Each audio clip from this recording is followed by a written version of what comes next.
बहुत बहुत धन्यवाद। आज इस बधाई की इस बैठक में मंच का संचालन कर रहे हमारे बहुत ही प्रिय भाई, क्षेत्र से पूर्व पार्षद रहे हमारे DM मिश्रा जी, उन्होंने इस कार्यक्रम का आयोजन किया है। हमारे बहुत ही प्रिय गुड्डू भैया, युवा मोर्चा के हमारे साथी, युवा मोर्चा से जिले के मंत्री आदरणीय बिट्टू पांडे जी, आदरणीय राजा कश्यप जी, आदरणीय राजा प्रजापति जी, उपस्थित हमारे सभी हमारे वरिष्ठजन, माताएं, बहनें, प्यारे प्यारे नन्हे बच्चों, बड़ों के चरणों में मैं नमन करते हुए अपनी बात को रखता हूँ। आज मैं यहाँ भारतीय जनता पार्टी कार्यकर्ता के नाते से उपस्थित हुआ। जैसा कि बिट्टू पांडे जी ने बताया है कि ये कोई चुनावी बैठक नहीं है, बात सही है, चुनाव तो अभी शुरू नहीं हुआ है, लेकिन भारतीय जनता पार्टी के कार्यकर्ता गली गली मोहल्ले मोहल्ले जाकर और जनता के बीच में जाकर, ये प्रयास है हमारा कि हर गली हर मोहल्ले में हम लोग बैठक करके जनता के बीच में जाएं और अपने जो आदरणीय योगी जी के इस कार्यखंड के कार्य हैं उनको जनता तक अवगत कराएं, क्योंकि हमारे इस छावनी विधानसभा में भारतीय जनता पार्टी कोई विधायक नहीं है। दुर्भाग्य से जब उत्तर प्रदेश के अंदर भारतीय जनता पार्टी की सुनामी चल रही थी, लहर चल रही थी, तगड़ी लहर होने के बावजूद भी किन्हीं कारणों से हम लोग छावनी विधानसभा भारतीय जनता पार्टी को नहीं जिता पाए। कुछ कारण अलग अलग हो सकते हैं, लेकिन उसके बाद 2017 में माननीय योगी जी के नेतृत्व में भारतीय जनता पार्टी की सरकार उत्तर प्रदेश में बनी। आज सबको याद होगा कि 2014 के पहले लगभग 50 वर्षों तक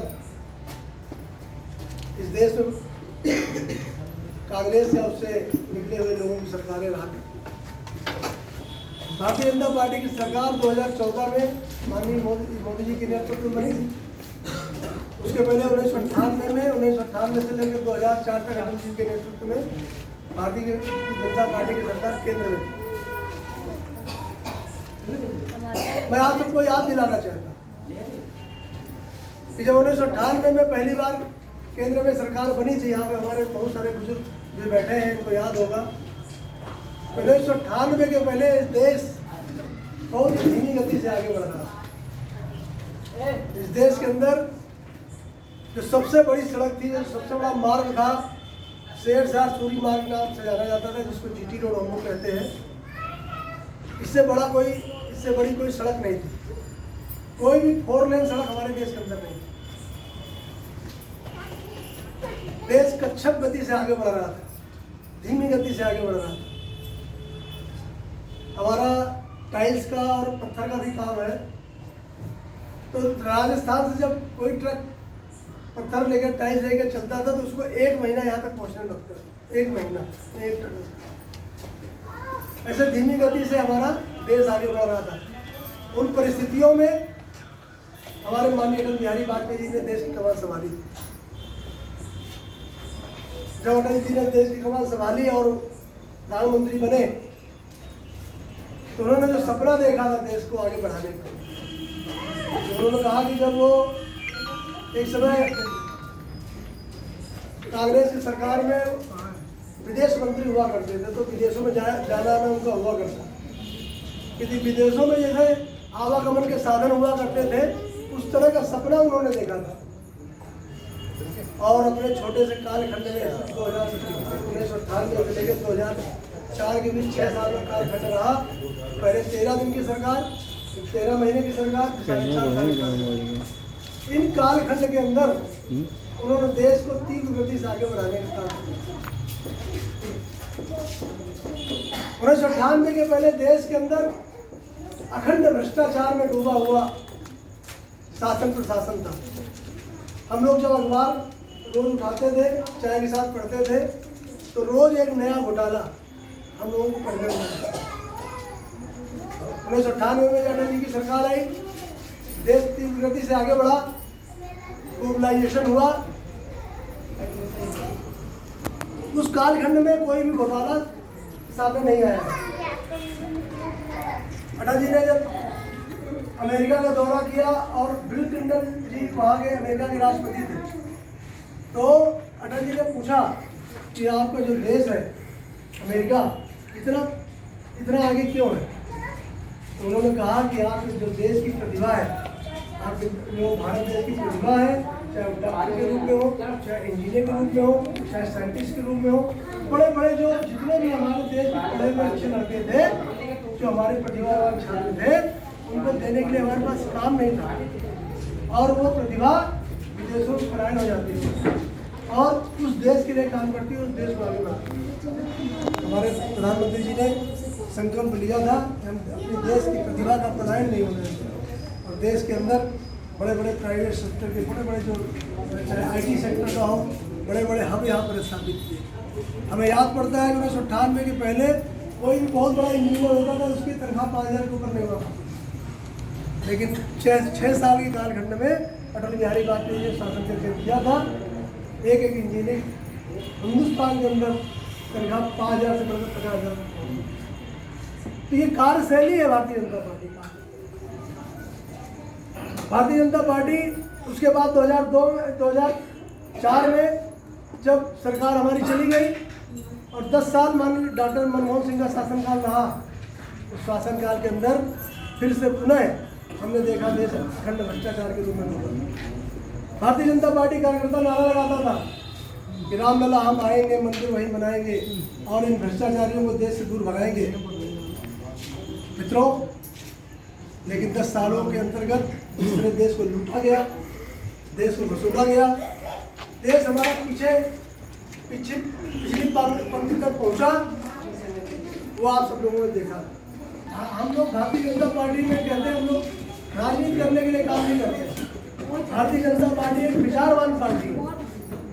हमारी विचारधारा क्या है? हमारी विचारधारा पंडित दीनदयाल उपाध्याय जी ने हमें एकात्म मानववाद के दर्शन का हमें सिद्धांत दिया। पिछली पंक्ति में बैठा हुआ गरीब, शोषित, दलित, पीड़ित, किसान, मजदूर व्यक्ति को जब तक हम विकास कार्य नहीं पहुंचाएंगे, उसको जीवन की जो भारत की रेखा उसे नहीं जोड़ेंगे, तब तक इस देश का विकास संभव नहीं। माननीय मोदी जी आए, उन्होंने हमारे देश की दिशा और दशा को बहुत नजदीक से समझा था, बहुत सोचा था, देखा था और उनकी जितनी भी योजनाएं आई देश के गरीब तबके के लिए, देश के दलितों के लिए, देश के किसानों के लिए एक महत्वपूर्ण कदम साबित हुई। हमारा देश, माननीय मोदी जी आज पहली बार जब उन्होंने लाल किले भाषण किया था, उन्होंने कहा हमारे देश की जो माताएं बहनें बड़ी संख्या में खुले में शौच किए जाती है, उनके पास अपना शौचालय नहीं है। इतनी छोटी डीप स्तर तक देखने वाला प्रधानमंत्री, इतनी छोटी से छोटी बातों पर ध्यान रखने वाला देश के आज परिवार है। सबको स्वच्छ भारत अभियान के अंतर्गत एक बहुत बड़े अभियान चलाकर और देश की जो 25 करोड़ परिवार थे उनको जन धन योजना के अंतर्गत जोड़ा।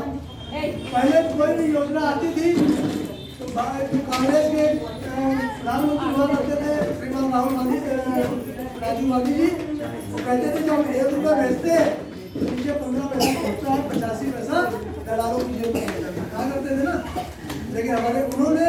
लेकिन उसका पूरा का पूरा पैसा कैसे गरीब जनता के जेब में पहुंचे, दलाली बीच में ना हो, इसकी कोई व्यवस्था नहीं करी थी। हमारे देश की जो गरीब जनता थी वो बैंकों से बहुत दूर थी। हमारे प्रधानमंत्री मोदी जी ने जन धन योजना लागू करके 35 करोड़ परिवारों को जन धन योजना के अंतर्गत बैंक के खाते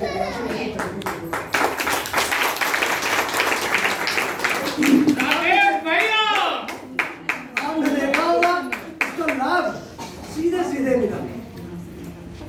सीधे कैसे मिला?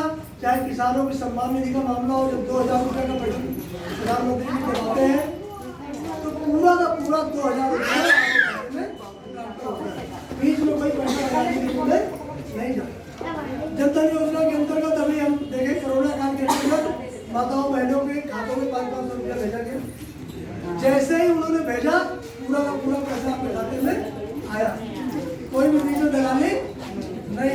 क्योंकि ऐसी सुविधा बनाने वाले प्रधानमंत्री, गरीब के दर्द को जानने वाले प्रधानमंत्री नरेंद्र मोदी।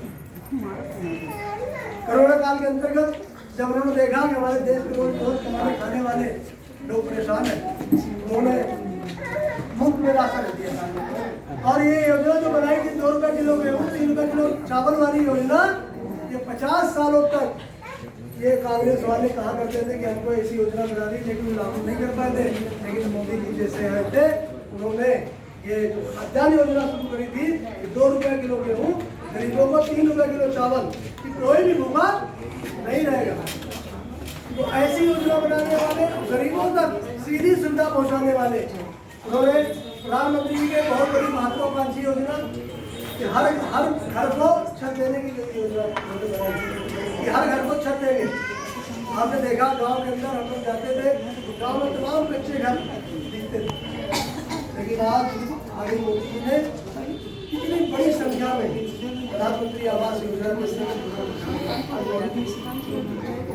तो देश की दिशा और दशा को संभालने के लिए उन्होंने मूल मंत्र दिया कि सबका साथ सबका, कोई पार्शलिटी नहीं होगी। पहले की सरकारों में कहा जाता था इस जाति को ये सुविधा मिलेगी, इस जाति को नहीं मिलेगी, जातियों में बंटवारा कर दिया जाता। लेकिन हमारे देश के माननीय प्रधानमंत्री ने इसी प्रकार के कोई भी पार्शलिटी नहीं होगा, सबका साथ, जो भी गरीब है, जो भी वंचित है, जो भी पिछड़ा है, उसको हम ये योजना चलाएंगे। मित्रों, आयुष्मान योजना के अंतर्गत हम देखते थे गरीब परिवारों को कोई एक व्यक्ति अगर बीमार हो जाता था, हमने देखा एक व्यक्ति के बीमार होने पर घर की खेती जो क्योंकि उनके पास अपना इलाज कराने के लिए कोई धन नहीं होता था। लेकिन माननीय प्रधानमंत्री ने 5 लाख रुपए का बीमा योजना चलाया और सभी को आयुष्मान योजना के अंतर्गत जोड़कर सभी गरीबों को 5 लाख रुपए। दोस्तों, ऐसी सरकारें, उसके बाद 2017 में माननीय योगी जी आए। योगी जी ने जो योजनाएं केंद्र के द्वारा संचालित थी वो लागू नहीं हो पा रही थी। उत्तर प्रदेश अखंड भ्रष्टाचार और गुंडा राज के बली में चढ़ा हुआ था। यहाँ पर गुंडे और बाहुबली हावी थे। माननीय योगी जी के आने के बाद आपने देखा होगा गुंडे आप लोग उत्तर प्रदेश छोड़ रहे होंगे या माफिया बैसाखी में चल रहे होंगे। देखा नहीं माफियाओं को बैसाखी में चलते हुए हमारे आगे हैं मानी चंदेल साहब को देख बड़े बड़े माफिया, बड़े बड़े गुंडे उत्तर प्रदेश छोड़कर आ चुके। माताओं बहनों के लिए इस तरह की योजना हमारे सरकार ने बनाई है। आने वाला समय भारत का है। मैं आप सबके बीच में इसलिए आया हूँ कि 2022 में पुनः चुनाव आने वाले हैं। 2022 में चुनाव जो आने वाले हैं बहुत महत्वपूर्ण चुनाव है, क्योंकि हमारा देश प्रगति के रास्ते पर चलने के लिए तत्पर हो चुका है। देश की जनता समझ चुकी है, जो पहले सरकारें हुआ करती थी, जिस तरह से लोगों को गुमराह करके बगड़ा करके लूटती थी, लेकिन अब देश की जनता को समझदार हो गई। देश की जनता को मालूम है कौन व्यक्ति क्या कर रहा है, क्योंकि भारतीय जनता पार्टी जो वादे और इरादे लेकर आई थी, भारतीय जनता पार्टी का नारे लगाता था कि रामलला हम आएंगे, मंदिर वही बनवाएंगे, क्योंकि ये 500 वर्षों तक हिंदू जनमानस जिस तरह से राह देख रहा था रामलला के मंदिर का, और हमने जो संकल्प लिया था, एक कार्यकर्ता के नाते मैं भी सोचता था कि कैसे संकल्प पूरा होगा। बहुत बड़ा संकल्प था, राम मंदिर निर्माण करना कोई बहुत छोटी बात नहीं थी। लेकिन हमारी सरकार आई, हमने उसको कानूनी जामा पहनाकर और उसको निरंतर कानूनी जामा पहनाकर आज राम मंदिर की नींव हमारे उत्तर प्रदेश में। हम सब राम राज्य की कल्पना करते हैं कि राम राज्य जैसा शासन फिर से होना चाहिए। माताओं बहनों, मैं आप सबसे निवेदन करना आया हूँ, 2022 में जब पुनः चुनाव होंगे तो तमाम तरह के जो आज प्रोपोगंडाधारी ऐसे ऐसे लोग हैं जो आपने देखा होगा, तमाम इनके पास कोई भी इतना बड़ा प्रदेश है, 25 करोड़ लोगों का हमारा पूरा उत्तर प्रदेश है, तो दुर्घटनाएं घटनाएं तो लाजमी है, हो सकती है। लेकिन जो विपक्ष है, विपक्ष के पास कोई मुद्दा नहीं है। किसी मुद्दे पर चुनाव लड़ने के लिए